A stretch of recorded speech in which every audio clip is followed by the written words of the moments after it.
चतुर्वेदी यांनी श्रीकांत शिंदे आणि मुख्यमंत्र्यांबद्दल पातळी सोडून बोललेलं आहे। श्रीकांत शिंदेच्या कपाळावर माझा बाप गद्दार हे कायमचं कोरलं गेलं असं त्यांचं म्हणणं आहे। खरं तर प्रियांका चतुर्वेदी या स्वतः खासदार कशा झाल्या हे त्यांनी एकदा मनाला विचारून बघावं, कारण आता त्यांच्या खासदारकीची टर्म संपत आलेली आहे।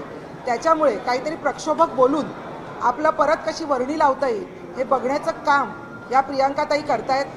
प्रियांकाताई, कदाचित मला वाटतं तुम्ही जनतेला सांगितलं पाहिजे की गेले एका आठवड्यापूर्वी तुम्ही कुणाला भेटायला आलेलात आणि त्यावेळेला माझ्याकडे कुठले कुठले आदित्यचे कसे फोटो आहेत, त्यामुळे तुम्ही ते बघा आणि मला परत एकदा खासदारकी द्या असं तुम्ही भेटून कुणाला सांगितलं, हेही तुम्ही एकदा जनतेला सांगावं। त्याचप्रमाणे काहीही संबंध नसताना तुम्ही दावोसला त्यावेळेला जेव्हा सरकार होतं तेव्हा तुम्ही गेलात, तेव्हा तिथल्या गुलाबी थंडीत काय काय केलेलं आहे हे आम्हाला तुम्ही लोकांसमोर बोलायला लावू नका।